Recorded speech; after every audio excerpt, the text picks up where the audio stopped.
Welcome, everybody, to the American Space Museum. I'm Marquette. We are so glad you're with us to stay curious here on the surface of Mars as we celebrate the 13th anniversary of kind of the unknown rover on Mars now, Curiosity. Landed 13 years ago on August 5th in 2010, of course, and is still going strong. And this legacy picture that NASA's released shows you an area of, on the left, sunrise twilight, and on the right, the twilighted evening sunset at the same spot with Curiosity behind me. We're going to talk about that rover today, as we also talk about some specific missions of our 9 shuttle missions in the month of August. So hope that you enjoy what Marty Winkle and I put together today. Marty, my co-producer, into our 4th year. We're working on episode in the 860s, and so pleased that many of you have been with us on this journey where we share space history like nobody else. We think we celebrate the space shuttle era. We interview space workers, astronauts, and more importantly, we embrace what you want to talk about on Stay Curious. So just let us know. And of course, we are an arm of the U.S. Space Walk of Fame Foundation. Our proud nonprofit for 25 years has been preserving the birth of the American space age right here in Brevard County, Florida, its delivery room. So look us up in downtown Titusville. We've got a beautiful museum that is very $10 adults, $8 if you're a senior or military, and kids under 12 are free. So a great museum. We've got a lot of energy going in the building with our STEAM education, 30 kids a day coming in and getting some good science from Darren Roberts, our science educator here. So we're spread out to a lot of different areas, including Stay Curious. Little background there just to let you know who we are if you want to support our nonprofit. There we are there. I was wondering if there was one before that, Marty. We wanted to go back. There's Winston Scott. Okay, we don't. Winston Scott there has been on our show many times and was on last week. You want to check that out with Winston? And he's showing you that with a little dial there at the bottom, right where my microphone is, it says thanks on there. And you can hit that thanks button. And like Winston says, you can give $2, you can give $20, or you can give $500 if you want, and go straight to our bank account, and we get notified of that. And interestingly enough, we made $2.70 last week, Marty. And as you see, we made $10.11 last month. So I'm going to give you, I think your salary's about 10% of that. How's that sound? Great. Go ahead, Marty. How about that? We're racking in the dough. That's on YouTube. I don't know if you mentioned that. Yes, that's on YouTube. This is not your personal donations. This is the algorithm that we get out of advertising dollars that YouTube gets. So the more ads you watch, the more we get. So, hey, someone's got to start somewhere. So, and these numbers are going up, and Bruce Jacobs, our IT guy, is keeping track of this. So, no, you give us some big bucks, it'll show up there and skew the whole thing there, like Winston's showing you that you can easily do. So enough of that.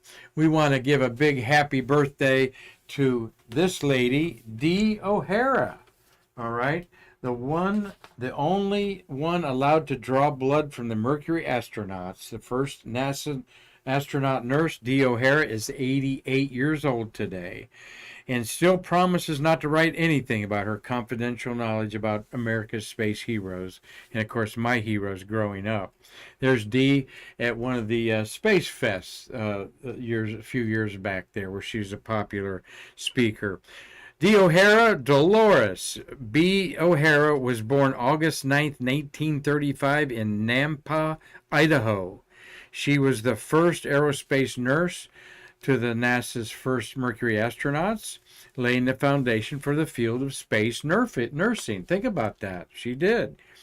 She was the official nurse of the Mercury 7 astronauts and their families, and she went through the Gemini, Apollo, and Skylab program.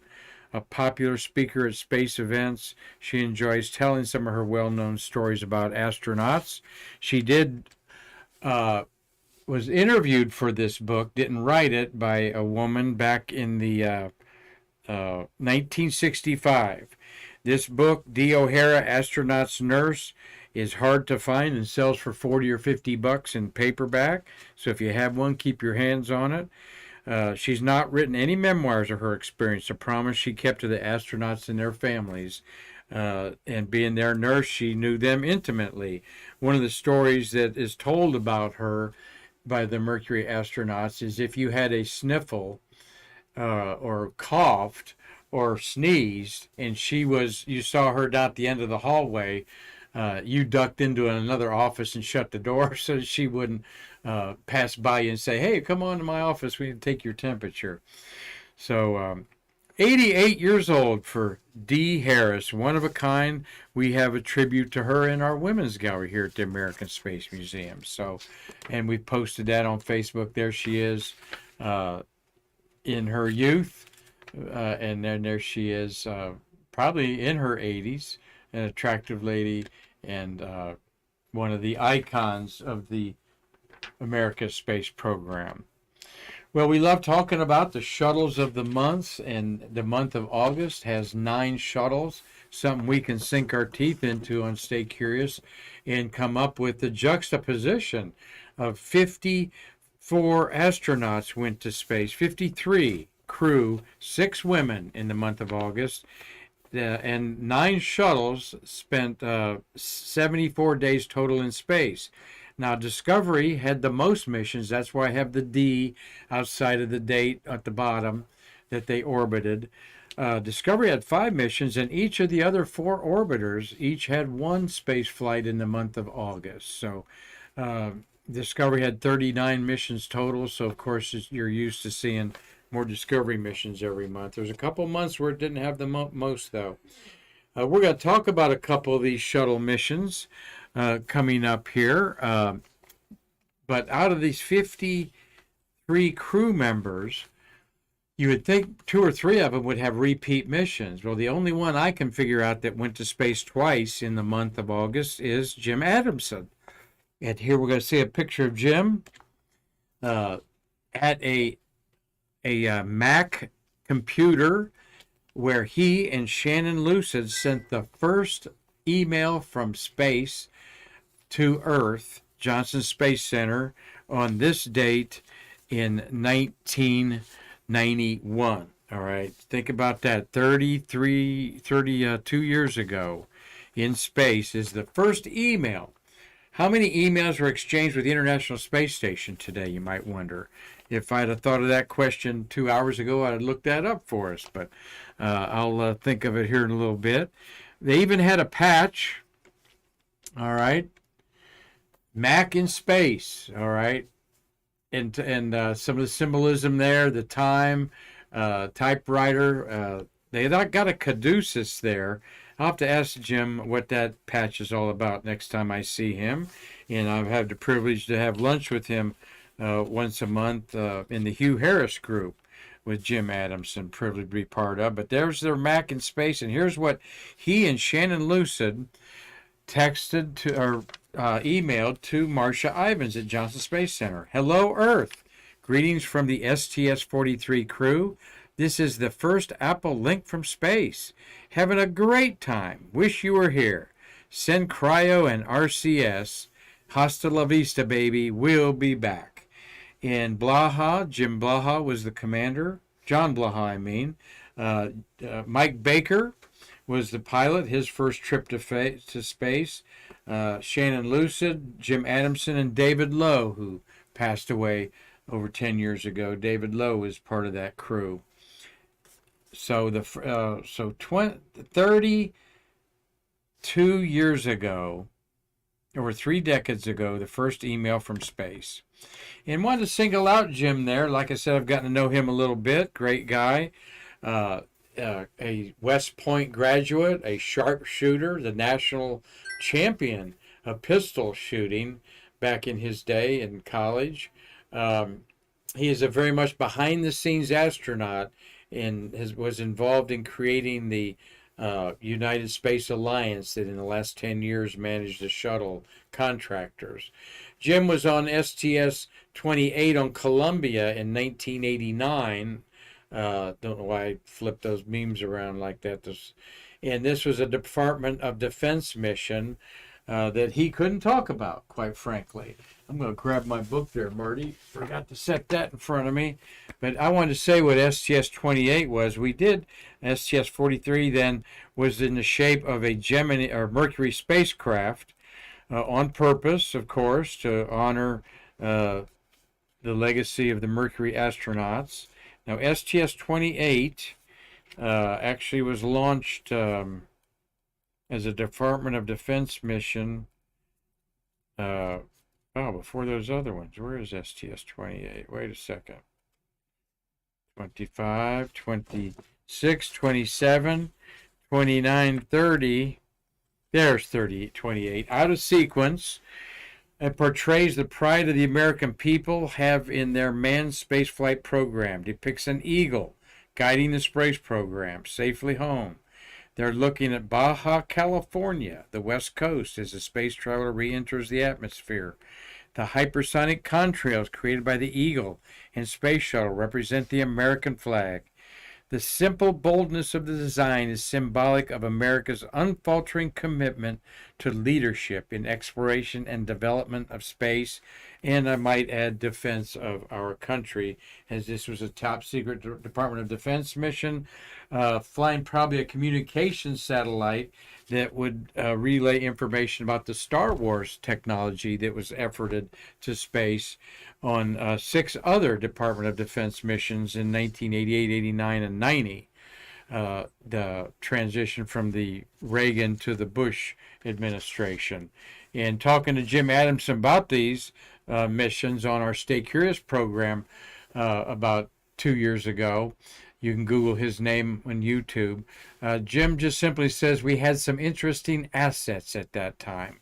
And you saw the results. And the results was the Berlin Wall came down and United Soviet Socialist Republic became Russia, whatever that change brought about in that communist country. So thank you, Jim Adamson, for giving me a little history lesson about the importance of the Department of Defense missions.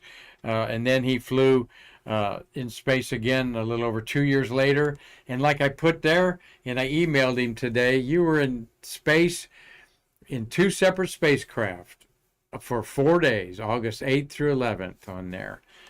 2 years apart. How cool is that to sit around and think about? 3 years apart, actually, there. So, well, let's talk about another mission and see a beautiful shuttle launch there of STS-105. 105 was a mission of discovery launched on August 10th, 2001. All right. Launched on the same dates were the mission of Jim Adamson there on the 8th. That's why we were talking about the Columbia STS-28 launched on August 8th. And then another mission launched on August 8th was this one, 118. All right. And I'll talk about 118 after 105 here in a minute. 105 was launched August 10th. In a couple of days, we're jumping the gun on that, but it was a crew exchange with Expedition 3 being taken up and Expedition 2 returning. And Expedition 3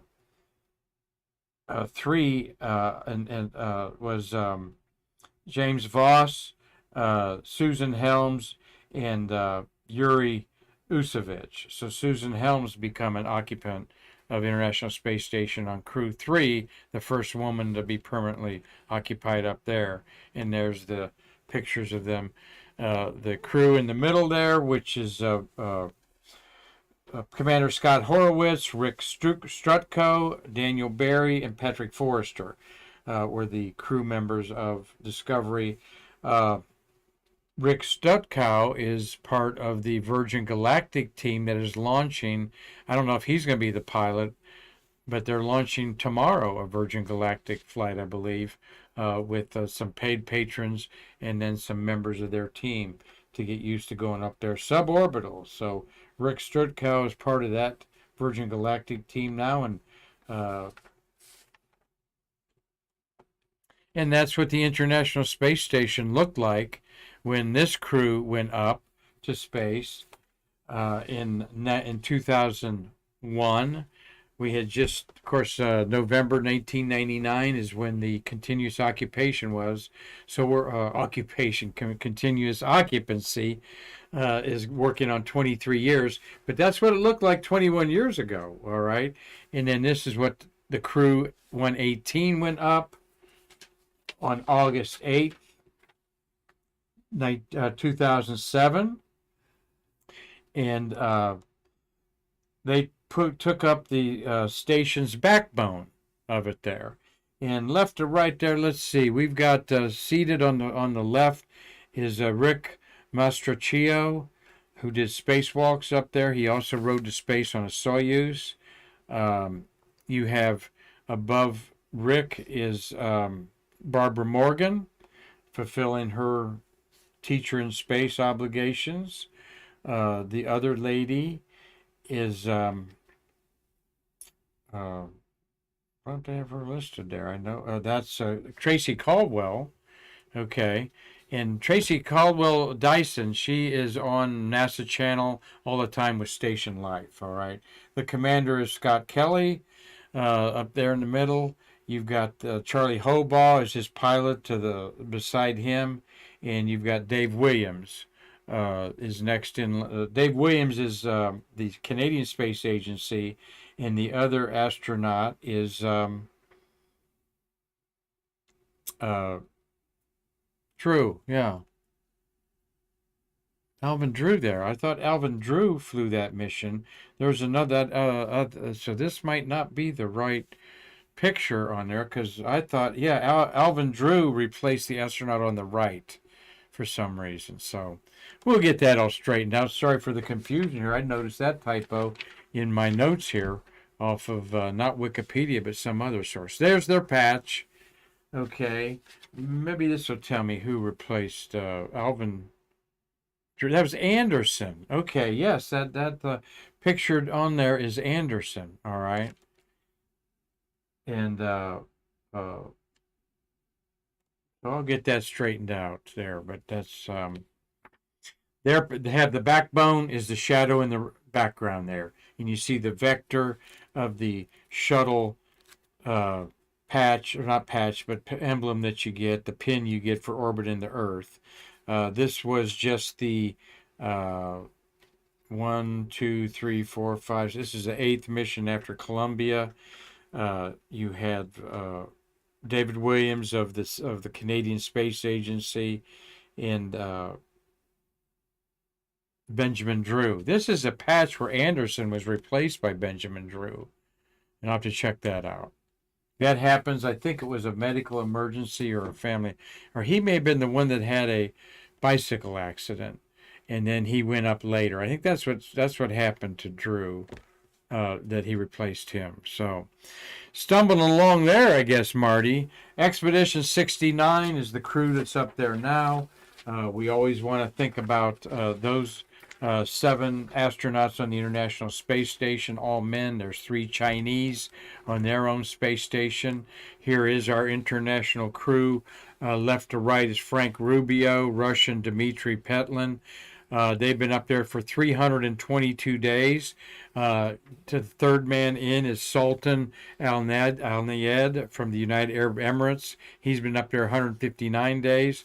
Tall gentleman in the middle is Woody Hobaugh of NASA. He's been up there 159 days. That's Crew 6 has been up there 159 days. Steve Bowen and Andrei Fedyev of Russia. And then on the outside there is the commander, Sergei Prokhorov. He has been in space for 496 days total in his career. He's been up there 322 with the Soyuz crew that's going to stay up there over a year. We'll be talking more about that. Marty, you had a comment? Here we got a question from William Whiting. Bill Whiting. Did Barbara Morgan receive an astronaut pin for the STS-118 mission? Yes, I would. Bill, that's Bill Whiting up there, Spartanburg or Spartan area of Michigan. I would say yes because she was part of a NASA crew. The people who do not get pins are people like Charlie Walker, mission, or they were, what do they call them? Payload specialists. There's mission specialists that do get a pin because they're part of an astronaut class. Payload specialists do not. They are more scientists or that go up with their experiment. All right, like we said, Charlie Walker, John David Bartow, astronaut Sam Durrance did not get pins. And they, it's kind of silly. It's just a pin. I mean, give it to them. But Marty's looked up something there. Yes, sir, on our UCAC family microphone. Yeah, so she was a mission specialist, so you're correct. She would have received a pin. Yeah, right. And part of a astronaut class is a teacher in space, I think, too. Good question, William. Thank you. Can't wait for you to come back. I'm enjoying my Neil Armstrong Museum photograph you took and we shared last week as my screensaver. So reminds me of home up there in Northwest Ohio. Well, let's look just real quickly at the crew going up. A week from Friday, 2 weeks from Friday. It's Thursday night, Friday morning at 3:49 a.m. Yes, sirree. Not many launches at like noon or 2 in the afternoon anymore. We're going to lose some sleep. Marty's going to be out there selling T-shirts. 3:49 a.m. Eastern Daylight Time. Crew 7 going to the space station. And that is left to right Russian Konstantin Borisov. Beside him is ESA astronaut Andreas Morgensen. And then you've got the commander, rookie Marine OHara commander Jasmine Moghbeli. Let me say her Moghbeli. Moghbeli is probably how they say it. I've not heard it pronounced too much lately. And then JAXA astronaut Satoshi Furukawa will be going to space. And I believe there's I'm not sure if there's who's experienced there, who's not. So I won't say. I think there's 3 rookies, including the Russian. Furukawa may have gone to space before. But it's a rookie commander. Second time we've had a rookie commander.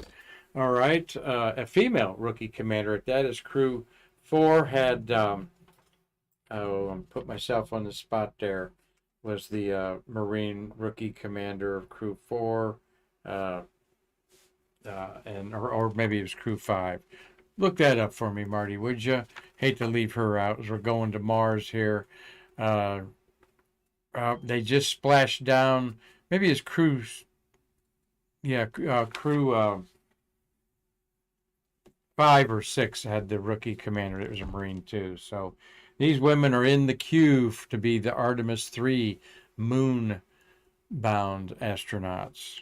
So wanted to honor our people in space, and now we're going to talk a little bit about up in, what is that, Marty?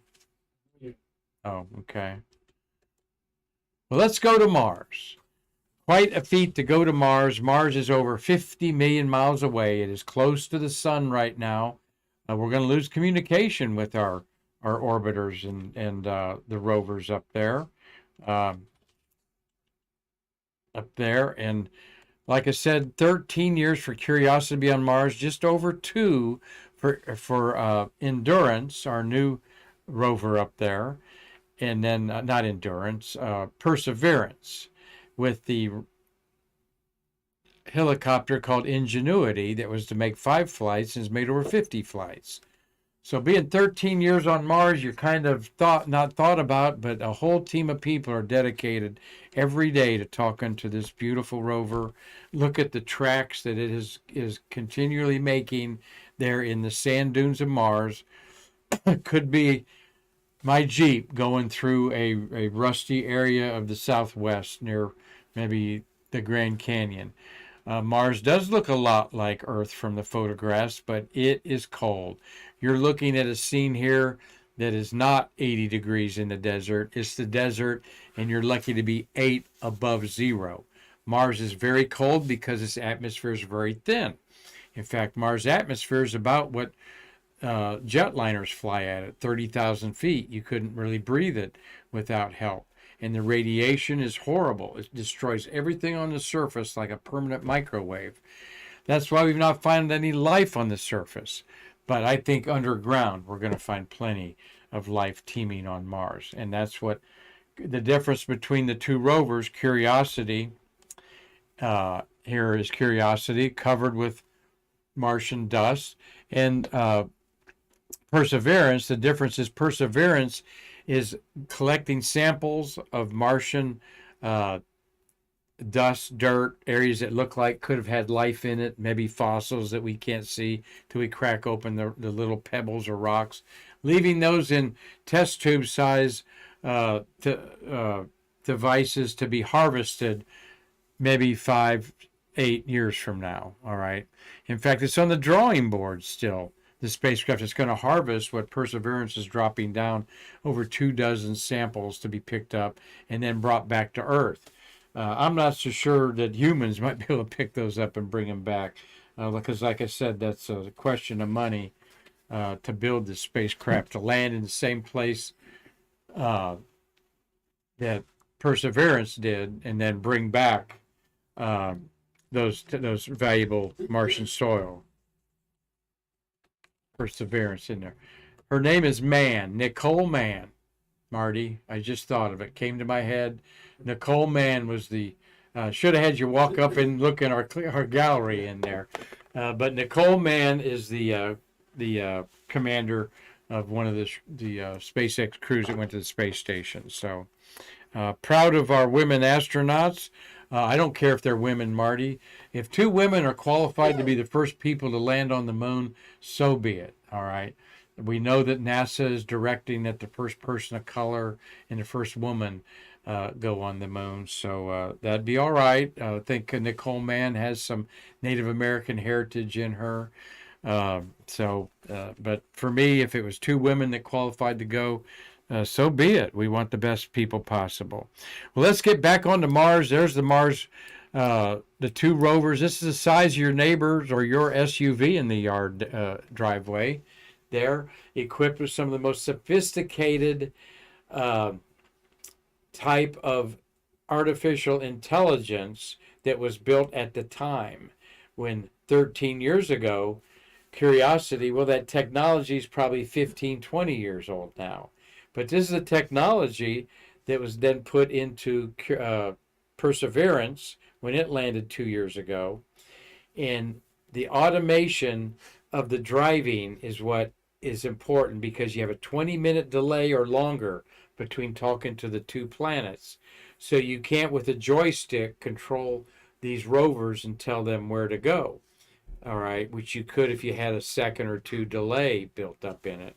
So every night there's a team of people at Pasadena, California Jet Propulsion Lab, or during the day they're living on Mars time. It is 24 hours and 30 minutes. About that 30-some minutes longer than Earth's throws everything out of sync with the time here on Earth. So the scientists are living Mars time, so sometimes they're working in the middle of the night over these 13 years. And think of the doctorate degrees that have come out of this, where people have learned and studied things. Well, we can't forget that China put another rover on the moon 2 years ago. We think it is not functioning. From our orbiters, the Mars Reconnaissance Orbiter in particularly, we know that it has not moved in about 6 months.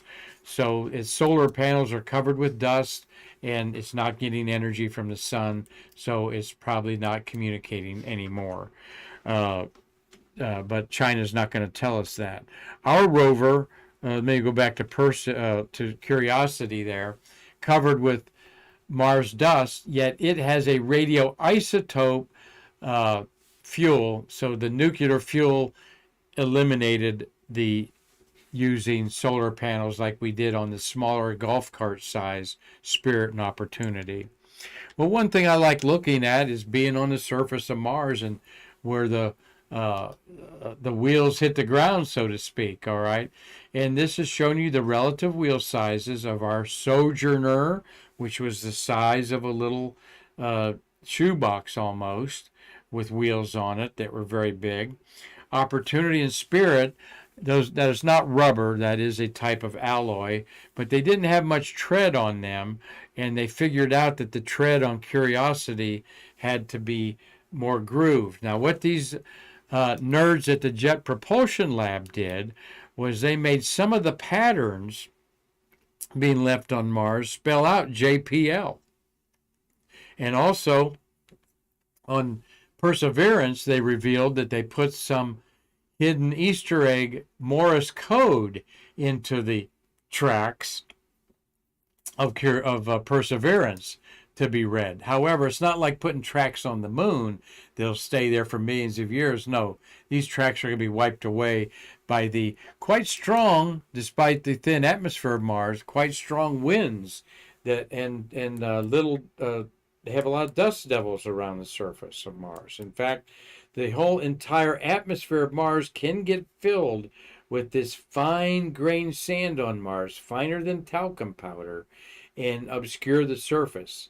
That happened the last 4 years ago when Mars was closest to Earth. And just as astronomers and amateurs in backyards were getting ready to see some cool things, it got obscured by a global dust storm. Now, when I mention that, has anybody in their plans of taking humans to Mars, Mr. Elon Musk and your SpaceX company, have you got provisions and emergency procedures in there for if you're on the surface of Mars and a global dust storm kicks up? It's not going to be windy like a hurricane, but it's going to rob you of any light from the sun that, mind you, instead of 93 million miles away, you're up to 140 million miles away from the sun's life-giving energy. Well, we hope that let's look under the hood here a little bit. Doug Forrest and Cynthia Rossi watching today. And we got Dave Stang, he's found us on YouTube.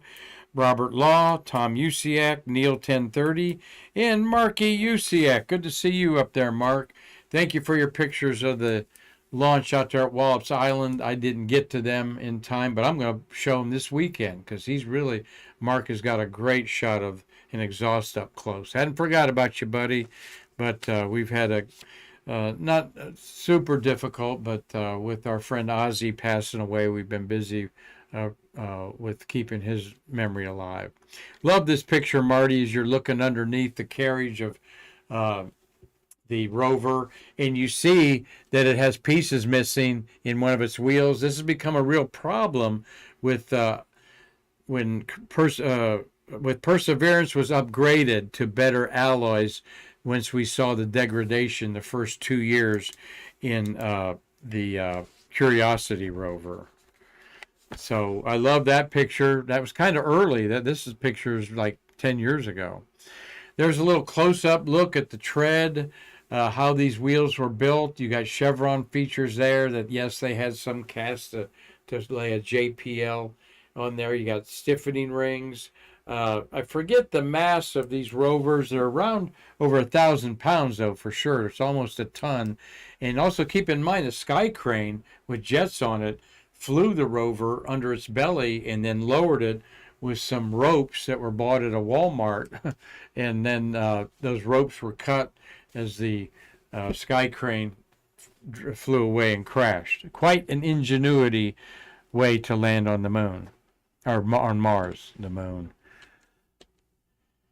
And Curiosity, in its 13 years, as you see, has landed inside of a crater that we know had water in it, Gale Crater, almost 100 miles in diameter, this crater, but has quite a substantial middle peak in it.